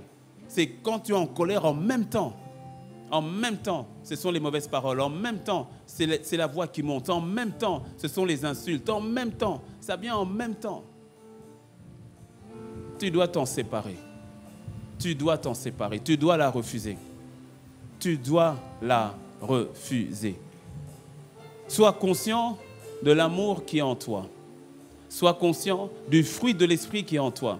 La patience, la tempérance, la maîtrise de soi, la douceur. La douceur. Tu dois dire, je suis doux, je suis douce dans le nom de Jésus, car le Saint-Esprit en moi me donne d'être doux, me donne d'être douce. C'est ce que le Seigneur fait au travers de toi. Tu dois l'accepter. Tu dois l'accepter et le manifester.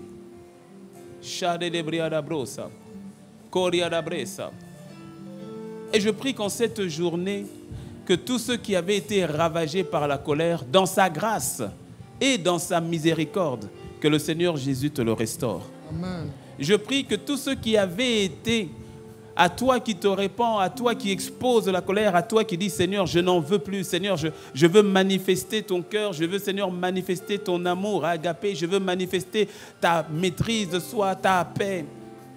Que ceux qui avaient été détruits à cause de la colère, à cause de l'esprit de colère, que ces choses te soient restaurées. Il y a des relations qui vont être restaurées en cette semaine. Il y a des relations que le Seigneur, de manière miraculeuse, va restaurer. Amen.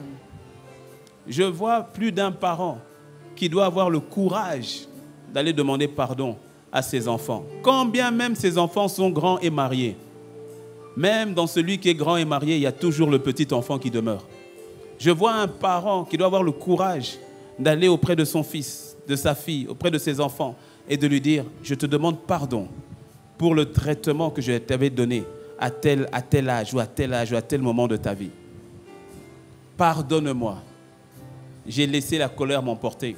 Les paroles que j'ai dites, les actes que j'ai commis, le ton que j'ai utilisé. Il y a un parent qui doit faire rétro-pédalage, machine arrière, et qui doit aller voir son enfant. Je le dis de manière très prophétique. Il y a un parent qui doit aller voir son enfant et qui doit explicitement demander pardon pour les paroles de malédiction que tu avais lancées. Et ensuite, libérer une parole de bénédiction. Il y a un enfant qui a frustré ses parents. Ton attitude a fait pleurer ton père. Quelle disgrâce! Ton attitude a fait pleurer ta mère. Quelle disgrâce! Ton attitude de rébellion, de colère, d'ouragan dans la maison, d'insubordination, d'insoumission dans la maison. Peut-être qu'aujourd'hui tu es sorti, peut-être qu'aujourd'hui même tu es marié. Gloire à Dieu. Mais il y a quelque chose qui a été brisé dans le cœur de ton père et de ta mère à cause de la colère qui t'avait emporté. Tu dois reconnaître cela, demander pardon à Dieu et aller auprès de ton père, aller auprès de ta mère, ton oncle, ta tante qui t'a pris comme son fils, qui t'a pris comme sa fille. Et sous la colère, tu as lâché des paroles. Tu n'es pas mon père, tu n'es pas ma mère. Pourtant, il t'a pris comme son fils. Il a été un père, elle a été une mère. Tu dis, oui, mais pasteur, il y a longtemps. Je te l'ai dit, les mots peuvent même parfois s'oublier, mais les effets des mots demeurent s'il n'y a pas une intentionnalité derrière. C'est ça la notion de l'amour large. L'amour ne cherche pas son intérêt. L'amour n'est pas orgueilleux. L'orgueil t'empêche d'aller t'humilier devant celui que tu as offensé. Mais l'amour t'encourage à t'humilier devant celui qui a été offensé par tes attitudes, offensé par tes mots, offensé par ta manière de faire, offensé par ta manière de juger. Il y a une restauration profonde et réelle que le Seigneur veut faire. C'est la notion de l'amour large. La notion de l'amour large. Alors que tu es en train de parler, lorsque tu te rappelles des mots que tu as dit à quelqu'un, que tu le lui aies dit en face ou que tu l'aies simplement dit toi-même, demande pardon pour cela. La force du Saint-Esprit est là pour t'aider à y remédier. La force du Seigneur est là pour t'aider à y remédier. Il y a une restauration qui doit être faite. Une restauration qui est en train de se faire. Seigneur, regarde mon frère. Seigneur, regarde ma soeur. Vois les cœurs. Vois les cœurs. Père, tu as inspiré cette parole depuis plusieurs mois à ton serviteur sur la notion de l'amour. Et tu es en train d'emmener une restauration profonde dans le cœur de tes enfants. Tu es en train de ramener une restauration profonde dans les familles, dans les foyers, dans les relations entre frères et sœurs en Christ. Tu es en train de ramener une restauration profonde. Shakaria da broso, baikare de bria da bosha, maika santaria da brese, shara da bria kobo sete, mare carianto, mare carianto, mare carianto, mare carianto. Dans les couples, dans les foyers, mon frère, combien de fois est-ce que tu as laissé la colère faire sortir de ta bouche des paroles tellement blessantes à la chair de ta chair, des paroles tellement dévalorisantes à celle qui partage ton intimité, et l'humilité de lui demander pardon. Reconnais le tort, reconnais les mauvaises paroles, reconnais la colère qui t'a emmené à dire ces mots, à dire ces choses ou à faire ces choses. Comment donc porterais-je la main sur mon propre corps pour me faire mal?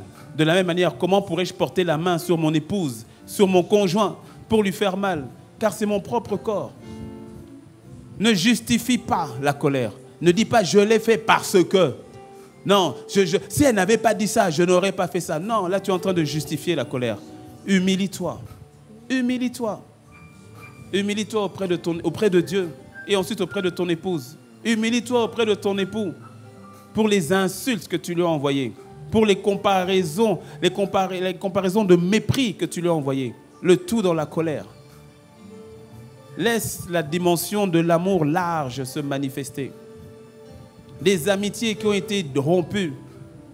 Des amitiés qui ont été rompues alors que certaines amitiés ne devaient pas être rompues. Mais des paroles désobligeantes. Des actions désobligeantes. Laisse le Seigneur restaurer. Laisse le Seigneur restaurer. Laisse le Seigneur libérer. Laisse le Seigneur libérer. Il y a un cœur qui doit ressortir d'ici léger. Il y a un cœur qui doit ressortir d'ici léger. Décide de laisser cette colère. par rapport au mal qui t'a été fait, par rapport à l'injustice que tu as subie. Décide de laisser partir cette colère et laisse Agapé prendre le devant. Laisse Agapé prendre le dessus. Laisse Agapé prendre le dessus. Seigneur, merci. Marika yekorobo sekariadabresa.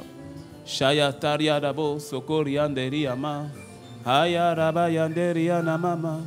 Sherebareare baba. Nous gardons les yeux fermés, la tête baissée. Et à quelqu'un qui, dans le cœur, a besoin de prière, a besoin de cette prière. Si c'est le cas, mets simplement la main sur ton cœur et je vais prier avec toi. Rakarebo.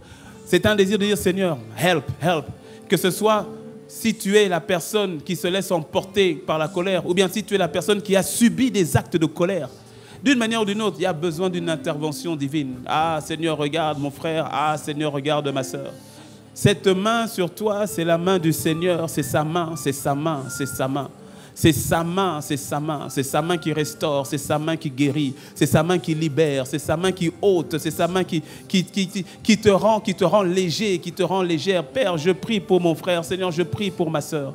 Je prie pour celui et celle qui a subi les affres, qui a subi la colère, qui a subi les injustices, les mots, les paroles, les agissements, les actions à cause de la colère. Je prie, Seigneur, que son cœur en soit libéré. Et mon frère, libère ceux qui t'ont fait mal. Libère ceux qui ont abusé. Libère. Ne garde pas cette colère. Cette colère te détruira demain si tu la laisses. Cette colère voudra te détruire, mais elle ne t'emportera pas. Elle ne te détruira pas. Le Seigneur, le Christ, par son esprit, maintenant, agit dans ton cœur.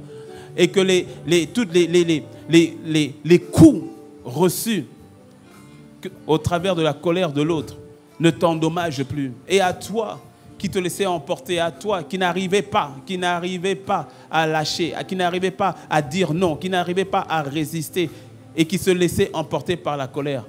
Le Saint-Esprit en toi te dit, je suis là. Je suis là. La colère, ce n'est pas toi. Tu n'es pas de cette race-là. Tu n'es pas de cette identité-là. Shadalabrosa. Seigneur, merci. Seigneur, merci pour mon frère. Seigneur, merci pour ma sœur. Merci pour ton Église. Merci, Seigneur, de ce que tu emmènes ton Église dans cette dimension d'agapé, d'amour. Libéré de toute forme de colère. Libéré de toute oppression de la colère. Libéré de toute forme d'influence de la colère dans le nom de Christ Jésus. Seigneur, merci. Que ta main soit agissante. Que mon frère sorte d'ici léger. Que ma sœur sorte d'ici légère. Libéré, complètement libéré. Que l'entité de la colère, l'influence de la colère n'ait plus aucun effet sur sa vie dans le nom de Christ Jésus. Père, tu as agi infiniment, infiniment, infiniment, en profondeur. Et que tous sortent d'ici totalement libérés. Totalement libérés. Dans le nom de Jésus. Dans le nom de Jésus. Garde les yeux fermés, la tête baissée. Tout le monde, par respect devant le Seigneur, les yeux fermés, la tête baissée. Et si tu es ici et il n'y a jamais eu cette réconciliation avec Dieu. Tu n'as jamais accepté la vie de Jésus. Je ne te parle pas du fait d'aller à l'église, je ne te parle pas du fait d'avoir été baptisé quand tu étais enfant, je te parle d'une relation avec le Seigneur. Là, nous avons les yeux fermés, la tête baissée. Laisse l'amour de Dieu t'atteindre. Parce que Dieu t'a déjà aimé. Mais au fait, c'est ta réponse qui fait la différence. Lui, il t'a déjà aimé. Nous l'aimons, c'est parce que lui nous a aimé le premier. Mais est-ce que tu veux répondre à son amour aujourd'hui? Lorsque tu acceptes son amour, ta vie en est toute transformée. Il ne te demande pas de changer d'abord. Il te demande de croire en lui d'abord et de décider sa vie. Et ensuite, c'est sa vie en toi qui va faire toute la différence. Le péché ne sera plus ton partage. Libéré et sauvé du péché. Mais c'est une réponse que tu dois faire avec ton cœur. Et c'est aussi peut-être le cas de quelqu'un, tu avais déjà fait cette prière, tu connais le Seigneur, mais tu t'es éloigné. Et je ressens de dire quelqu'un, tu t'es éloigné même à cause de la colère. Mais là, c'était la colère à cause de certains événements qui sont arrivés. Ça t'a mis en colère et tu t'es mis en colère contre Dieu. Laisse-moi te dire que le Seigneur a des plans pour toi qui sont parfaits. Ses projets pour toi sont parfaits. Reviens à la maison. Reviens à la maison. Les yeux fermés, la tête baissée. Si tu fais partie de l'une de ces catégories et tu veux que je prie pour toi, lève simplement la main là où tu es et je vais prier pour toi. Les yeux baissés, la tête fermée, mais lève la main. Que le Seigneur te bénisse. Que le Seigneur te bénisse. Gardez la main levée. Oui, lève la main levée. Garde la main levée, mon frère, ma soeur. J'ai ma soeur aussi. Il y a mon frère ici devant. Il y a ma soeur là-bas. Que le Seigneur vous bénisse. Il y a ma soeur à ma gauche. Que le Seigneur te bénisse. Gardez la main levée. Alléluia. Et mon frère aussi. Que le Seigneur te bénisse. Je laisse encore quelques instants si tu veux rejoindre nos bien-aimés qui ont levé la main. Parce que je vais prier avec eux. Je vais prier avec vous. Alléluia. Seigneur vous bénisse. Nous gardons les yeux fermés. Vous tous qui avez levé la main, je vous demande un dernier effort. Mettez-vous simplement debout là où vous êtes. Vous tous qui avez levé la main, mettez-vous simplement debout là où vous êtes. Oui, que le Seigneur vous bénisse, que le Seigneur vous bénisse. Nous gardons les yeux fermés, mais vous, mettez-vous debout. Que le Seigneur vous bénisse. J'ai prié avec vous. Que le Seigneur vous bénisse. Vous êtes plusieurs. Que le Seigneur vous bénisse. Il n'y a pas de décision qui soit plus importante que celle-là. Cette décision est capitale. Cette décision est importante. Seigneur, merci. Alléluia. Que le Seigneur vous bénisse. À vous qui êtes debout, mettez la main sur votre cœur. Mettez la main sur votre cœur. Vous allez faire cette prière après moi et toute l'Église va nous accompagner dans cette prière. Dites avec moi, Seigneur Jésus, je te dis merci pour ton amour et pour ta grâce. Aujourd'hui, je viens à toi tel que je suis. Pardonne-moi pour mon passé, pour mes péchés. Mais aujourd'hui, je me livre à toi. Donne-moi ta vie. Une vie nouvelle. Merci Seigneur, parce qu'aujourd'hui, les choses anciennes passent. Tu fais toutes choses nouvelles en moi. Alors Père, merci. Merci pour ton amour. Je t'appartiens. Je suis à toi. Merci Seigneur. Alléluia. Restez debout, on va prier pour vous. Si vous avez quelqu'un qui est debout à côté de vous, maintenant, tendez la main vers notre bien-aimé. Tendez la main, c'est ça l'amour large, l'amour agapé. Est-ce qu'on peut recommander nos bien-aimés à la grâce du Seigneur? Est-ce qu'on peut le recommander à la grâce du Seigneur? Élevons la voix pour eux. Ils sont tellement précieux aux yeux du Seigneur, tellement précieux, tellement précieux. Seigneur, regarde mon frère, regarde ma soeur. Quelle joie, quelle grâce. Les choses anciennes passent. Les choses anciennes passent. Papa, toutes choses deviennent nouvelles maintenant. Toutes choses deviennent nouvelles maintenant. Nous les recommandons à ta grâce, nous les recommandons à ton amour. Nous les recommandons à ta grâce, nous les recommandons à ton amour. Alors Seigneur, merci. Seigneur, merci pour ce que tu fais. Seigneur, merci pour ce que tu transformes la vie de mon frère et de ma sœur. Seigneur, merci pour les plans parfaits que tu as pour leur vie. Qu'il en soit ainsi dans le nom de Christ Jésus. Père, nous avons ainsi prié. Et quelqu'un dit un bon... Alléluia. Vous qui êtes autour, embrassez nos bien-aimés, saluez-les, embrassez-les. Oh, vous qui êtes autour, saluez-les, c'est ça. Manifestez l'amour large, manifestez l'encouragement. Est-ce qu'on peut acclamer le Seigneur pour nos bien-aimés? Il y a de l'amour dans la présence de Papa. Alléluia. Félicitations. Nous bénissons le Seigneur pour vous. Soyez bénis, soyez bénis. Est-ce qu'on peut encore acclamer le Seigneur pour nos bien-aimés? Gloire à Jésus. Gloire au Seigneur. Waouh, waouh.